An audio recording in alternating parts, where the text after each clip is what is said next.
Hi everyone, গেছো দিদির দানাংয়ের দ্বিতীয় দিনের ভিডিওতে তোমাদের সবাইকে স্বাগত জানাই। আমি দাঁড়িয়ে আছি লিং উং প্যাগোডার সামনে এবং এটা দানাংয়ের একটা বিখ্যাত পাহাড়, মার্বেল মাউন্টেন, তার অনেকটা উপরে অবস্থিত। এবং 1825 সালে নাইগুয়েন এম্পেরার জিয়ালং এই প্যাগোডাটা তৈরি করেন। অ্যাকচুয়ালি তার এই প্যাগোডা তৈরির আগেই তার মেয়ে তিনি এই মার্বেল মাউন্টেনে এসে, এবং এটা একটা স্টিপ মাউন্টেন, আসাটা একদম ইজি নয়, তো এখানে আসেন এবং এসে এর থেকে আরেকটু ওপরে উঠতে হয়, একটা টাওয়ারে বুদ্ধ মূর্তি রাখেন এবং ওনার মেয়ে এখানেই উপাসনা করেন। তো যখন নাগুয়েন আসেন এখানে, নাগুয়েন এম্পারার যিনি জিয়ালং, তিনি যখন আসেন এবং দেখেন যে তার মেয়ে এখানে বুদ্ধদেবকে রেখে স্থাপনা করেছেন এবং তিনি অলরেডি উপাসনা করছেন, তখন অ্যাকচুয়ালি 1825 সালে এই বিউটিফুল প্যাগোডাটা তিনি তৈরি করে দেন, মোস্টলি তার মেয়ের ইচ্ছেকে সম্মান দেওয়ার জন্য। তো এটা আসতে বেশ কাঠখড় পোড়াতে হয়, মার্বেল মাউন্টেনটা একদম স্টিপ, সুতরাং আসাটা খুব ডিফিকাল্ট। কিন্তু আমরা বুড়ো বুড়ি মিলে যে ডিসিশন নিয়েছি সেটা হচ্ছে, আমরা যেটা করেছি, এখানে একটা একদম মার্বেল মাউন্টেনের গা দিয়ে একদম কাঁচের একটা লিফট উঠে এসছে, সেটা 15,000 ভিয়েতনামিজ টাকা দাম এটার। তো আমরা সেটা উঠে এসেছি, ফলে আমাদের পক্ষে প্যাগোডা এসে খুব একটা অসুবিধা হয়নি। তো ভালো লাগছে, অনেক ওপরে ঠিক উল্টো দিকে সমুদ্রের একটা ভিউ আছে।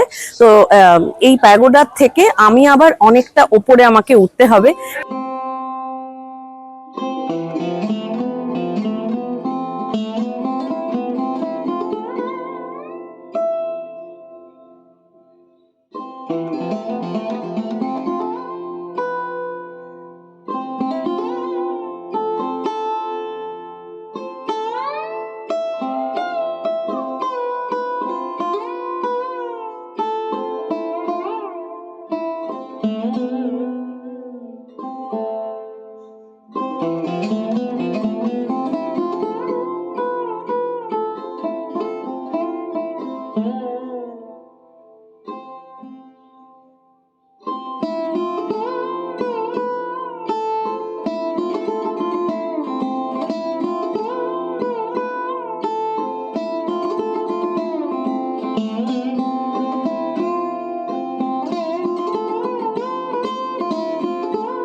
তো আমরা প্যাগোডায় ছিলাম, প্যাগোডা থেকে অনেকটা উপরে উঠতে হলো, অনেকটা, এবং এই মার্বেল মাউন্টেনটা একদম ভীষণ স্টেপ, তো আস্তে আস্তে ধীরে ধীরে উঠতে হবে। It's a suggestion. কিন্তু যখন তোমরা আসবেই প্যাগোডা অবধি, ওটা তো এলিভেটর করে আসা যায়, অবশ্যই এই জায়গাটা ভয় না পেয়ে, স্টিপ মাউন্টেন এবং প্রচন্ড উঁচু উঁচু সিঁড়ি, কারণ এটা অনেক আগে তৈরি হয়েছে। কিন্তু আমি বলবো প্লিজ মার্বেল মাউন্টেনের ভেতরে অবশ্যই এসো। একদম ওপরে তোমরা বুদ্ধার মূর্তি দেখতে পাচ্ছ, হ্যাঁ, এটা মার্বেলের মূর্তি। তো I was asking my guide যে এই পাহাড় কেটেই এই মূর্তিটা বানানো হয়েছে কিনা, তো ও বলল যে না, এটা আলাদা করে এরকম ভাবে বানিয়ে এখানে রাখা হয়েছে। এই মূর্তিটা 200 বছরের পুরনো, এবং ইনিশিয়ালি এই মূর্তিটাকে কেন্দ্র করে মঙ্করা এখানে থাকতেন এবং এখানে তারা উপাসনা করতেন। কিন্তু এটা তো গেল স্পিরিচুয়াল পার্ট। এখানে একটা মন্দির আছে, এটা তোমরা দেখছো, এটাও একটা হোলি মন্দির, সবাই আসে, প্রে করে, যারা বিয়ে করার প্ল্যান করে তারা আসে, এসে তার সেখান থেকে আশীর্বাদ চায় ইত্যাদি প্রভৃতি। তো নাও আমি যেটা খুব ইন্টারেস্টিং, যেটা আমার ইতিহাসের স্টুডেন্ট হিসেবে আমি বলতে চাই, সেটা হচ্ছে পলিটিক্যালি অলসো এটা কিন্তু, এই গুহাটা it served a very important role. এই যখন ভিয়েতনামের সঙ্গে আমেরিকার যুদ্ধ হয়েছিল, তোমরা সবাই জানো, তো এই সময়টা কিন্তু এই গুহাটার একটা প্রচন্ডভাবে পলিটিক্যাল একটা সিগনিফিকেন্স ছিল। কিরকম? এই গুহায় আসা যেহেতু প্রচন্ড ডিফিকাল্ট, সুতরাং ভিয়েতনামি সোলজার যারা ছিল তারা কিন্তু এখানে মঙ্কদের আন্ডারে, তারা শেল্টারে থাকতো যুদ্ধের সময়, এবং যাতে আমেরিকান সোলজাররা এখানে বোমা ফেলাও খুব ডিফিকাল্ট, বুঝতেই পারছো, এবং তারা এখানে লুকিয়ে থাকতো আমেরিকান সোলজারদের হাত থেকে নিজেদেরকে প্রোটেক্ট করার জন্য। সো এই কেভটা অ্যাকচুয়ালি আমার কাছে ভীষণ ইম্পর্টেন্ট লাগছে। I do not know many things about religion or spiritual things, I have great respect for that, but it is very important for me, কারণ এই যে ভিয়েতনামিজ ওয়ার অফ ইন্ডিপেন্ডেন্সের সময় এটা কিন্তু একটা বিরাট বড় পলিটিক্যাল রোল প্লে করেছে, কারণ এখানে ভিয়েতনামিজ সোলজাররা নিজেদেরকে হাইড করতে সক্ষম হয়েছেন। So it's a very beautiful cave. তো তোমাদের অবশ্যই আসা উচিত when you are visiting Da Nang and Vietnam.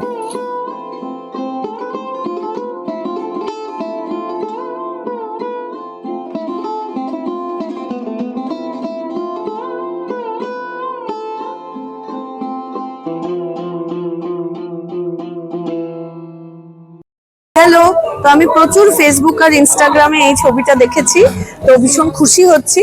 তো এটা আমরা কোকোনাট ভিলেজে এসেছি, যেটা দানাং থেকে 40 মিনিট ড্রাইভ করে আসতে হয়।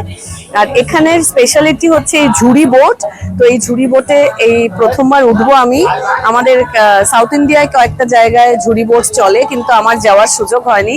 আমি ভীষণ খুশি, কারণ এই বোটে করে আমরা কোকোনাট ভিলেজে ভেতরে ঘুরবো। তো চলে এসো আমার সঙ্গে। ओके गलत बात की থ্যাংক ইউ।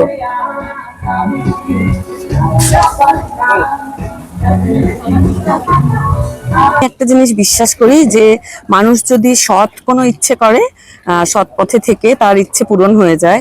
তো খুব বোকা ইচ্ছে, সরি ফর দ্য ইন্ট্রোডাকশন। ইতিহাসের স্টুডেন্ট, ইন্ট্রোডাকশন ছাড়া কিছু কথা বলতে পারি না। কিন্তু আমি এই যে ঝুড়িওয়ালা যে টুপি, এটা ভিয়েতনামের যারা কৃষক তারা এই টুপিটা পরে তারা ধানের চারা তারা বোনেন, এবং যখন প্রচন্ড রোদ হয় ফলে মাঠে কাজ করার সময় এটা ব্যবহার করেন। সবচেয়ে স্পেশালিটি হচ্ছে এটা কিন্তু মানে ছাতারও কাজ করে। ছাতা মানে শুধু রোদ্দুর আটকায় তা নয়, এটা বৃষ্টিও আটকায়। তো আমার খুব ইচ্ছে ছিল এটা পরে অন্তত ছবি তোলার, কিন্তু এটা দাম বেশি, দাম খুব একটা বেশি নয়, কিন্তু নিয়ে যাওয়া খুব ডিফিকাল্ট, কারণ ইট ক্যানট বি ফোল্ডেড। কিন্তু এই যে আমি সৎ ইচ্ছা করেছিলাম, সেই জন্য এই যে ঝুড়ি বোটে কিন্তু আমাকে এটা পড়তে দিয়েছে। তো আই এম হ্যাপি।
এই ওয়াটার বডির ঠিক ধারে ধারে এরকম নারকেলের পাতা দিয়ে তৈরি বাড়ি আছে।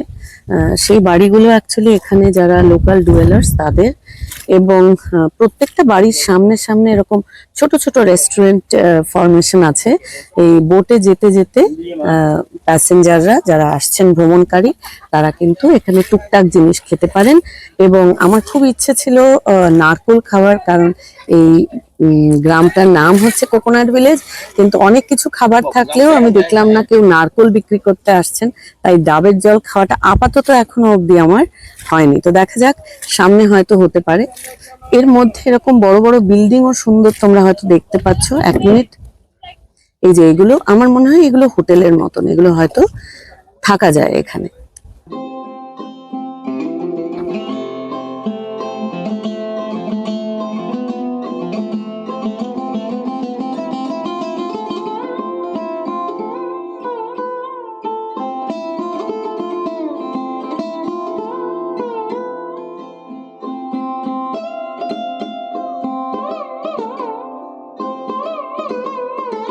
প্রত্যেকটা শহরের কিছু ক্যারেক্টারিস্টিক ফিচার থাকে বা কিছু জিনিস থাকে যেই জিনিসগুলোর দ্বারা ওই শহরটা সামহাও ফিচার্ড হয়। যেমন আমার শহর কলকাতা বললেই আমার হাওড়া ব্রিজের কথা মনে হয় আর হলুদ ট্যাক্সির কথা মনে হয়। ঠিক তেমনি আমার মেয়ে এখন যে শহরে থাকে লন্ডন, সেই লন্ডন শুনলেই যেমন টাওয়ার ব্রিজ আর বিগ বেনের কথা মনে হয়, ঠিক তেমনি দানাং, actually Danang বললেই দানাং is associated or identified with this big huge statue.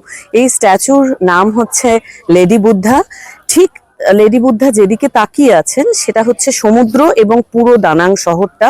Actually এটা সম্পর্কে আমি একটু বলি, সেটা হচ্ছে 2001 সালে, অ্যাকচুয়ালি যেহেতু সমুদ্রের ধারে অবস্থিত প্রচুর ঝড় তো হয়, ঝড়ে অনেক ক্ষয়ক্ষতিও হয়। 2001 সালে একটা ঝড় হয়েছিল যেখানে কিনা একটা হিউজ ক্ষতি হয়েছিল দানাং শহরের এবং প্রচুর মানুষ মারা যায়, প্রচুর সম্পত্তির ক্ষয়ক্ষতি হয় এবং অনেকে দানাং শহর ছেড়ে চলে যেতে বাধ্য হন। তো তারপরে যারা স্থানীয় মানুষ তারা গভর্নমেন্টের কাছে প্রে করেছেন, কারণ তারা এটা বিশ্বাস করেন যে লেডি বুদ্ধা দানাং শহরকে যে কোনো রকমের ডিজাস্টার বা ঝড়, যেটা সমুদ্রের যেটা সবচেয়ে ডেঞ্জারাস সেটা হচ্ছে ঝড় থেকে রক্ষা করতে পারবেন। 2004 সালে অ্যাকচুয়ালি এই বিশাল স্ট্যাচুটা তৈরি হয়েছিল এবং তোমরা দেখো একটুখানি, এই স্ট্যাচুটা 67 মিটার উঁচু এবং প্রস্ফুটিত একটা ভীষণ সুন্দর পদ্ম ফুলের ওপরে লেডি বুদ্ধা দাঁড়িয়ে আছেন। ওনার হাতে একটা ছোট্ট মানে একটা জার মতন আছে যেটার মধ্যেও জল আছে এবং মুখে একটা অসম্ভব সুন্দর প্রশান্তি আছে। তিনি কিন্তু শহরের দিকে তাকিয়ে আছেন এবং সমুদ্রের দিকে তাকিয়ে আছেন। অ্যাকচুয়ালি যেহেতু সমুদ্রের ধারে অবস্থিত সেজন্য এখানকার মানুষের একটা বড় প্রফেশন হচ্ছে মৎস্য, মানে তারা মৎস্যজীবী, তারা মাছ ধরেন এবং প্রত্যেক দিন মাছ ধরতে যাওয়ার আগে যারা ফিশারম্যান কমিউনিটি আছেন তারা কিন্তু এই লেডি বুদ্ধার কাছে হাত জোড় করে প্রণাম করেন এবং তারা এই প্রার্থনা করেন যাতে সমুদ্রের ঝড়, সামুদ্রিক ঝড় যাতে এই ফিশারম্যান কমিউনিটিকে কোনোভাবে ক্ষতিগ্রস্ত করতে না পারে। শুধু তাই নয়, এই লেডি বুদ্ধা যেহেতু সমুদ্রের দিকে মুখ করে তাকে বানানো হয়েছে এবং পুরো শহরটা দিকে তিনি তাকিয়ে আছেন সব সময়, সেজন্য এটাও বিশ্বাস করা হয় যে অ্যাকচুয়ালি লেডি বুদ্ধা সমুদ্রকে শান্ত হতে সাহায্য করছেন এবং এই দানাং শহরে যত মানুষ বসবাস করে তাদেরকে তিনি সুখ স্বাচ্ছন্দ্য এনে দিচ্ছেন, তাদের যে কোনো রকম স্টর্ম, ডিজাস্টার সব রকম কিছু থেকে তিনি দানাংবাসীকে রক্ষা করবেন। তো this is the implication and this is the importance of lady বুদ্ধার স্ট্যাচু। তো জায়গাটাও ভীষণ সুন্দর, একদম সামনে সমুদ্র এবং দানাং শহর পুরোটা দেখা যাচ্ছে। ইনফ্যাক্ট আমাদের হোটেল এরকম জায়গায় অবস্থিত, তো আমাদের হোটেলের কাঁচের জানলা খুললে প্রত্যেকদিন সকালে উঠেই এই লেডি বুদ্ধার মুখ আমি নিজেই দেখতে পাই। তো সব মিলিয়ে সুন্দর, মানে apart from the religious beliefs, কিন্তু এই জায়গাটা অ্যাকচুয়ালি খুব সুন্দর, অনেকটা পাহাড়ের ওপরে বানানো হয়েছে, তো ইটস লাভলি। দানাং সমুদ্র তীরবর্তী একটা সত্যিই ভীষণ সুন্দর শহর। এখানে অনেক কিছু করার আছে, দারুণ দারুণ খাবার আছে। তাই তোমরা যদি ভিয়েতনামে আসো তাহলে দানাং এর জন্য আমার সাজেশন হলো অন্তত 2 দিন কিন্তু অবশ্যই রেখো। একটা দিন দানাং শহরের ভেতরে যা যা দেখার জিনিস আছে, ভালো ভালো খাবার জায়গা আছে, সেগুলো এক্সপ্লোর করলে আর একটা দিন দানাং থেকে সামান্য দূরে যে যে জায়গাগুলো দেখার আছে সেগুলো কিন্তু দারুণ লাগবে। সেটা মার্বেল মাউন্টেনে গিয়ে সারাদিন কাটানোটাও কিন্তু ভীষণ ভীষণ ভালো ছিল। তো আমি একদম স্ট্রংলি সাজেস্ট করব তোমরা ভিয়েতনামে এসো এবং অবশ্যই দানাং ঘুরে যেও। I am sure you are going to love it.